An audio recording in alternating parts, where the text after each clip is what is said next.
What if I told you there's a place where the cold is so absolute that exhaled breath doesn't just fog, it crystallizes mid-air and falls to the ground as ice crystals, a phenomenon the locals call the whisper of the stars, where engines must never be switched off, where they freeze into permanent silence, where a man who spent only a few minutes outside wrote in his journal that he felt, for the first time in his life, completely helpless against the planet he lived on.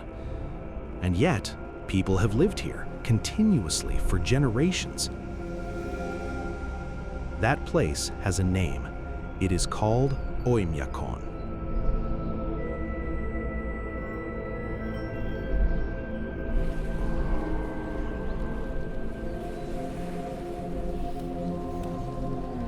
Oymyakon is a small village in the Sakha Republic of northeastern Russia, tucked into a valley between two mountain ranges, roughly 350 kilometers from the nearest city. It is, by official record, the coldest permanently inhabited place on Earth. Not the coldest city, not the coldest region, the coldest village. A place where actual human beings wake up, make breakfast, and go about their day in temperatures that have reached negative 71.2 degrees Celsius. In this documentary, we'll journey through this extraordinary place, its frozen rivers, its impossible landscape, and the one question that every visitor eventually asks: why would anyone stay? The answer reveals something profound about the oldest tension in human history, the fight between our need to control our environment and our capacity to simply adapt to it.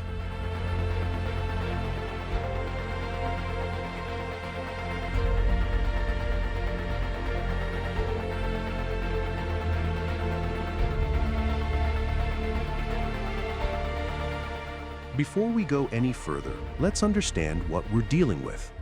Oymyakon sits at 63 degrees north latitude, roughly the same as Fairbanks, Alaska.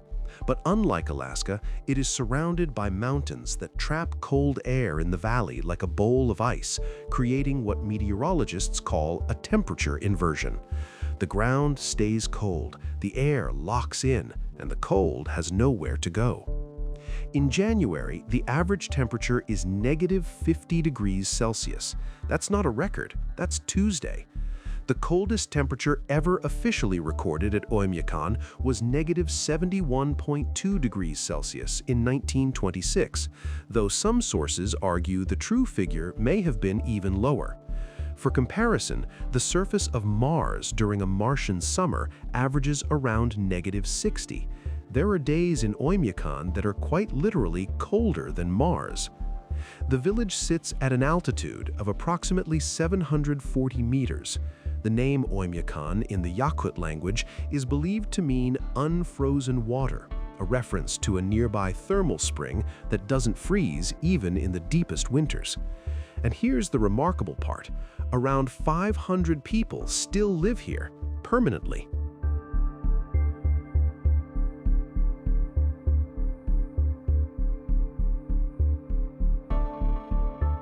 Now let's step into that valley and follow the story that has unfolded there for centuries, in a landscape so extreme it almost defies comprehension.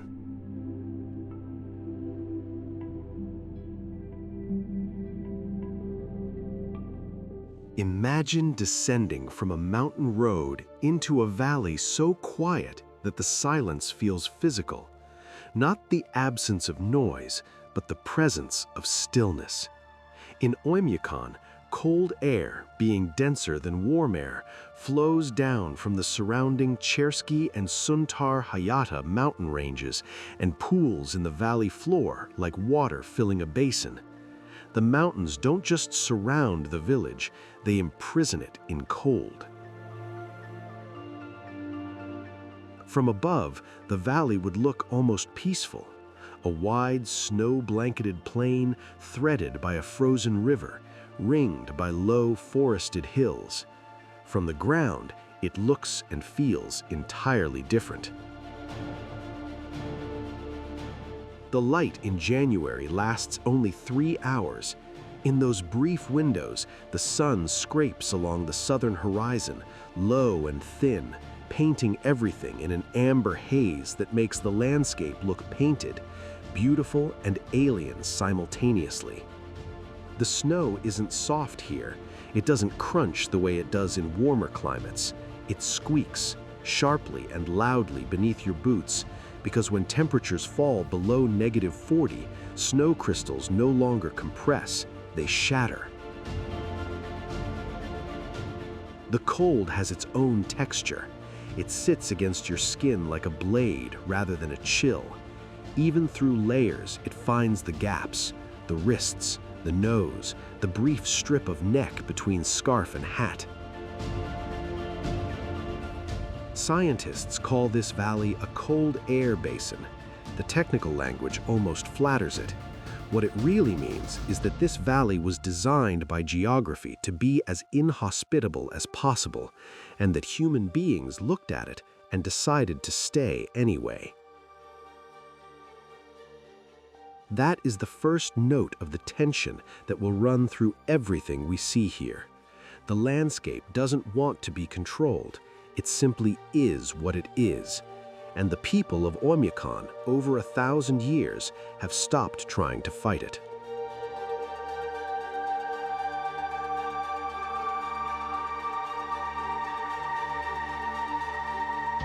At the entrance to the village, there is a monument.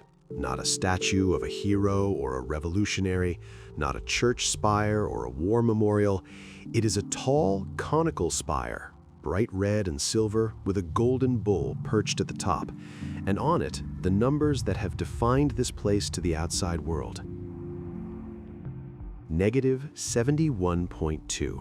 The record, the proof. Most towns mark their achievements with plaques about founding fathers or dates of significance.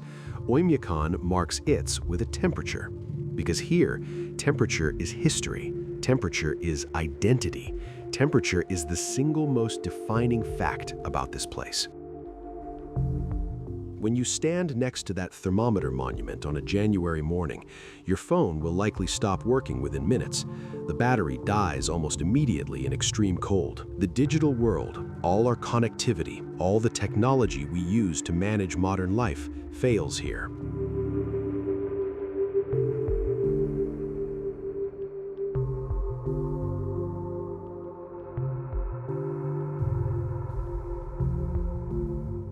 The village itself is small enough to cross on foot in 10 minutes on a warm day. About 500 inhabitants, a school, a small cultural center, a post office, a few shops. To a visitor, it looks like any small rural Russian village, except for a few details that reveal just how completely this place has adapted to its conditions. The houses are built on stilts, not high dramatic stilts, just slightly elevated above the permafrost, because if the heat from a house were to transfer directly into the ground, it would melt the frozen soil and the building would sink, tilt, and eventually collapse. The entire village rests on frozen ground that extends downward for nearly 1,500 meters, almost a mile and a half of solid ice beneath the earth.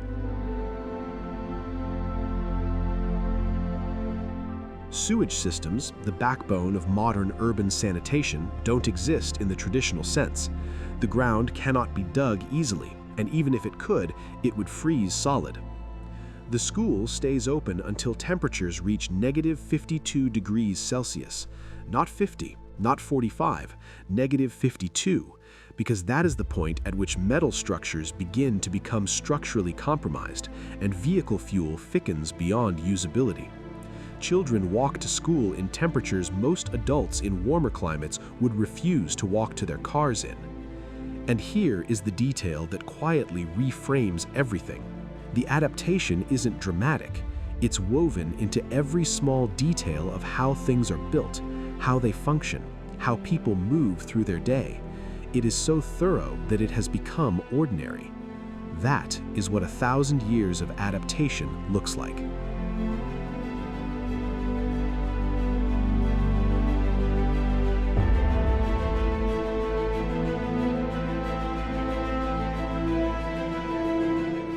But the village is only the surface.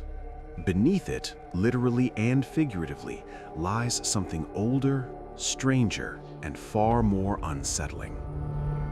Here is a fact that should recalibrate everything you think you understand about this place. The ground beneath Oymyakon has been frozen continuously for approximately 400,000 years. Not just frozen in winter, frozen every moment for 400 millennia. When mammoths walked across Siberia, this ground was already frozen. When the Roman Empire rose and fell, this ground didn't thaw. When every human civilization in recorded history began, flourished, collapsed, and began again, this ground did not move. And locked inside that frozen ground, perfectly preserved, are the remains of those ancient worlds. Mammoths are the famous ones, but permafrost in this region has also yielded woolly rhinoceroses, ancient horses, cave lions, and a variety of plant species that have been extinct for tens of thousands of years. In some cases, the preservation is so complete that scientists have recovered DNA intact enough for genetic sequencing.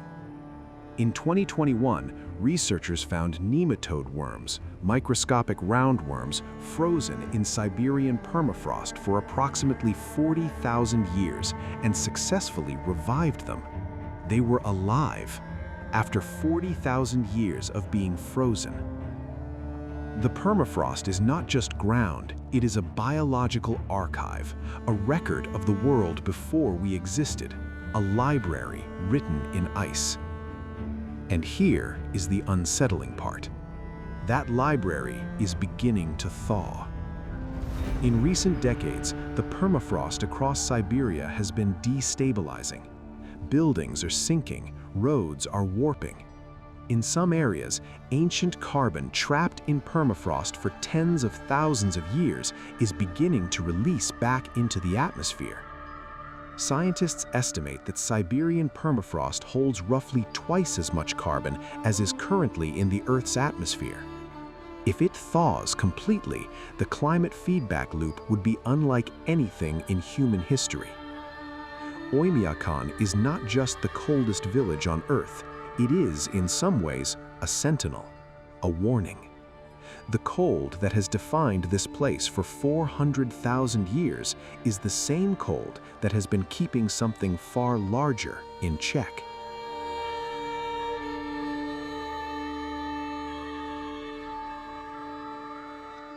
Oymyakon has a way of exposing the assumptions we carry everywhere else. We spend most of our lives in an act of environmental control. We heat and cool our spaces. We build systems to deliver water and remove waste. We design infrastructure to make the natural world predictable and manageable. We call this civilization. And it is a genuine achievement, the accumulated effort of thousands of generations of human problem solving. But Oymyakon asks a different question. What if the environment cannot be controlled? What if the cold is simply too deep, too ancient, too fundamental to be overcome by systems and engineering? The answer the Saka found, the answer encoded in every stilted house, every ice road, every word in the Yakut language for qualities of cold, is not defeat. It is something more sophisticated than control. It is comprehension. It is the willingness to understand a place on its own terms.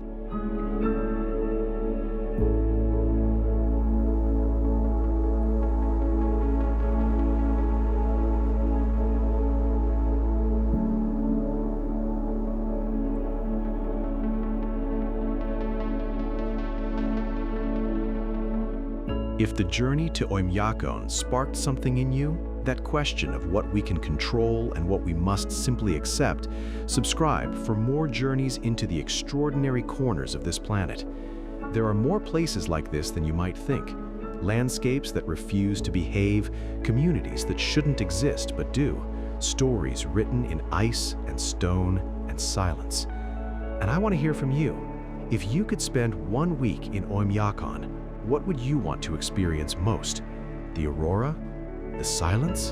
The cold itself? or something else entirely? Leave it in the comments. I read everyone.